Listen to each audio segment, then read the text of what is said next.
భాగవత జీవనము 9వ భాగము. కలియుగంలో ప్రస్తుతం మనం ఉన్న పరిస్థితుల్లో దాస మార్గము కానీ,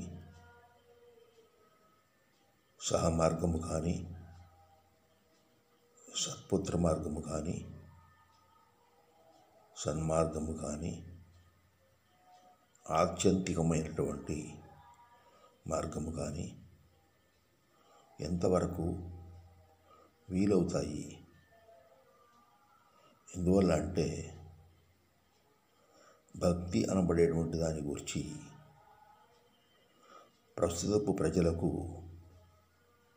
ఉన్నటువంటి ఆలోచన విధానం పూర్తిగా మారిపోయింది. ఆ కారణం చేతనే అరవింద మహర్షి భక్తిని నేను అంగీకరిస్తాను ఉత్తమమైన మార్గంగా, కానీ ఆ భక్తి స్వరూపం ఎంతో మార్పు పొందింది అని చెప్తారు. ఇక్కడ ప్రశ్నించవలసింది, భక్తి స్వరూపంలో మార్పు వచ్చిందా? భక్తి తత్వముతో సమన్వయించుకోవడంలో మార్పు వచ్చిందా? ఈ కాలానికి ఏ రకమైనటువంటి భక్తి మనకు ప్రధానంగా ఉపయోగపడుతుంది అన్న ప్రశ్నలు వేసుకోవాలి అంటే, భక్తి శాస్త్రములు, భక్తి సూత్రములు అనే వాటిలో ఉన్నటువంటి కొన్ని అంశాలను తప్పనిసరిగా మనం పరిశీలన చేయవలసి ఉంటుంది.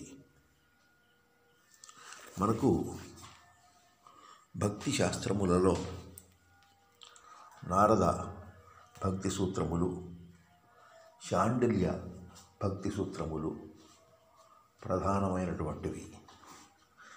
నారద భక్తి సూత్రములు ప్రత్యేకించి స్వస్వరూపానుసంధానం భక్తిరిత్యభిధీయతే అని చెప్పడం జరిగింది. స్వస్వరూపముతో అనుసంధానము చేయుట భక్తి అని చెప్పడం జరిగింది అని చెప్తారు. కానీ అదే విషయాన్ని శాండిల్య భక్తి సూత్రాలకు స్వప్నేశ్వరుడు వ్రాసినటువంటి వ్యాఖ్యానంలో వేరే ప్రత్యేకమైనటువంటి అర్థాన్ని చెప్పడం జరిగింది. ఆ అర్థాలలో మనకు భగవంతుని యొక్క గుణములను కీర్తించుట అనేటువంటి దానిని మనకు ప్రత్యేకించి చెప్పడం జరిగింది. ఈ రెండూ కూడా సుసాధ్యం అవుతాయా? సుసాధ్యం అయ్యే ప్రశ్న ఏదైనా ఉందా అనేటువంటి ప్రశ్నను మనకు వేసుకున్నప్పుడు భక్తి శాస్త్ర గ్రంథాలు కొన్ని అంశాలను ప్రత్యేకించి ప్రస్తావిస్తున్నాయి. ఆ ప్రస్తావించడంలో 7 అంశాలు మొట్టమొదటిగా ప్రతి వ్యక్తి జిజ్ఞాసు అయిన వాడు పెంచుకోవలసి ఉన్నాయి.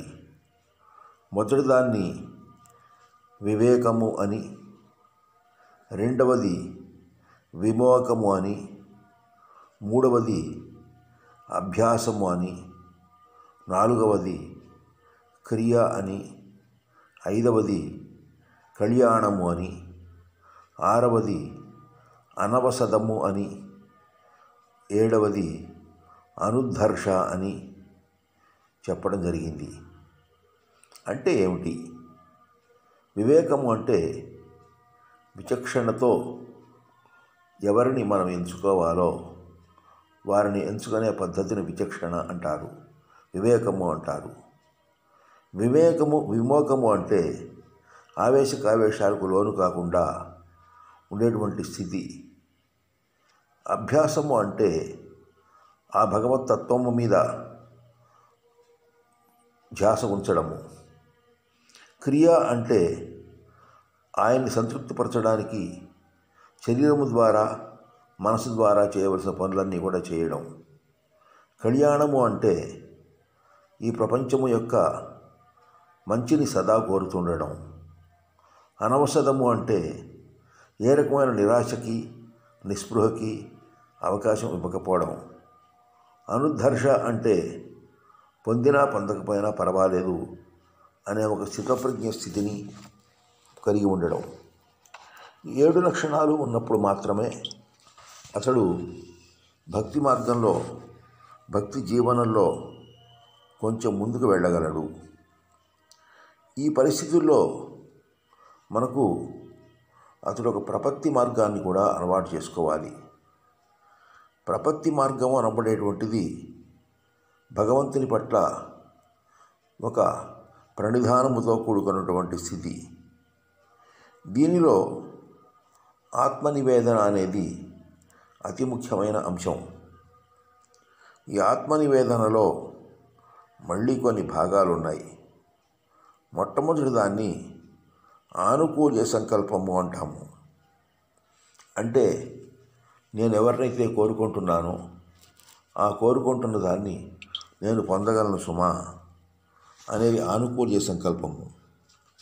2 ప్రతికూల విసర్జనము. దీనికి ఉండేటువంటి ఆటంకాలన్నీ కూడా నాకు తొలగిపోతాయని భావించడము. మహావిశ్వాసము. ఆ భగవంతుడు కరుణామయుడు, తప్పనిసరిగా నన్ను అనుగ్రహిస్తాడు, నాకు తన దర్శనాన్ని ప్రసాదిస్తాడు, అతడిక నాకంటా వేరుగా లేడు అనే ఒక భావాన్ని మహావిశ్వాసము అంటాము. కార్పణ్యము. నేను చాలా బలహీనుణ్ణి, నేను ఎందుకో పనికిరాని, నేను అల్పుణ్ణి, ఆ భగవంతుడు ఒక్కడే మహా గొప్పవాడు అనేది కార్పణ్య భావము. గోప్తృత్వ వర్ణము. ఆ రహస్యమైనటువంటి ఆ అతీంద్రియమైనటువంటి ఆ కంటికి కనపడనటువంటి ఆ మూల చైతన్యమే భగవతత్వం అనే భావనతో ఉండడం. ఆత్మ నిక్షేపము. మనోవాకాయ కర్మలలో దాని యందు దృష్టి పెట్టడము. వీటిని ఎలా సాధించాలి అనే ప్రక్రియ మనకు ఎప్పుడూ కూడా ఒక ప్రశ్నార్థంగానే మారుతోంది.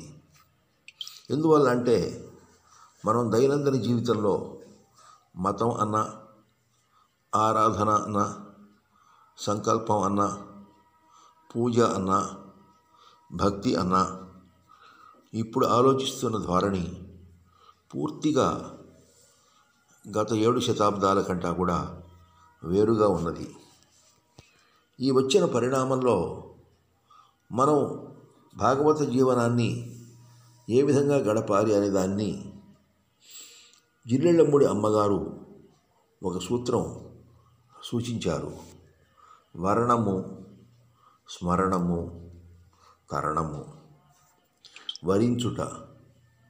ఏదైతే ఈ ప్రపంచమునకు ఆత్యంతికమైనటువంటి లక్షణాన్ని కలిగి అవ్యక్తమై సదా వ్యక్తమునందు తనను తాను ఉంచుకొని వ్యక్తము యొక్క గుణములను అనుభవిస్తూ క్షేత్రజ్ఞుడుగా ఉంటుందో ఆ రకమైనటువంటి తత్వమును ఎన్నుకోవడం వర్ణము.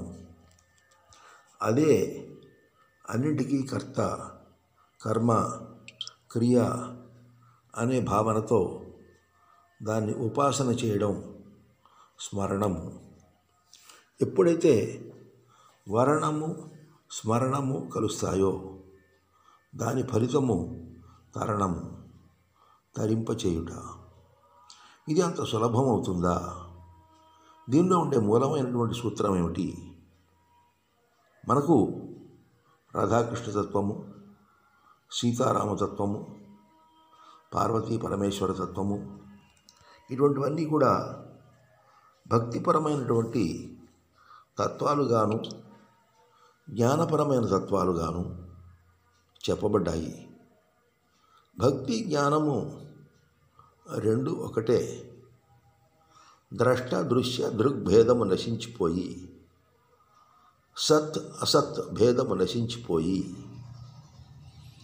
ఉన్నటువంటి స్థితిలోనే మనకు భక్తి అనబడేటువంటిది ఒక జీవనానికి, ఒక ముముక్షత్వానికి ఒక ప్రధానమైనటువంటి భాగంగా మారగలదు. ఈ విశ్వం అంతా కూడా అఖండమైనది, ఇది అనన్యమైనది, ఇది అభిన్నమైనది.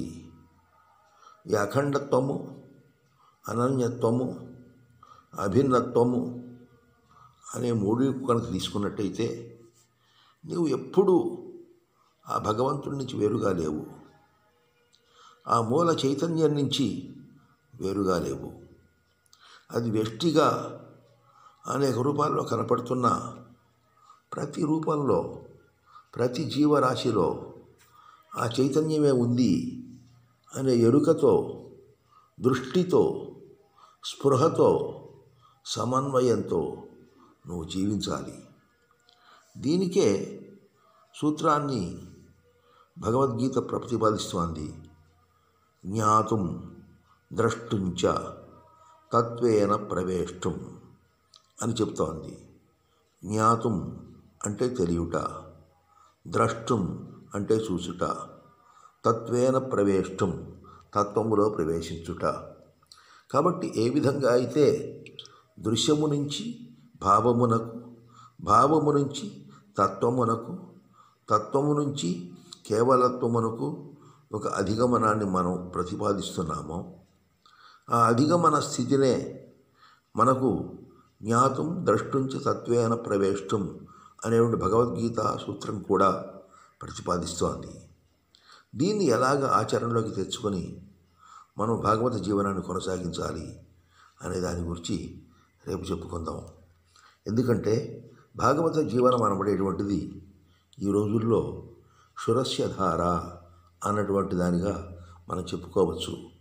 కాబట్టి భాగవత జీవనం అనేటువంటిది ఎంతో ఆత్యంతికమైన, ఆత్మీయమైన సమన్వయంతో కూడుకున్నది. దాన్ని పొందడం ఎలాగా అనే దాని గురించి మరికొన్ని లోతుల్లోకి వెళ్ళి చూద్దాం.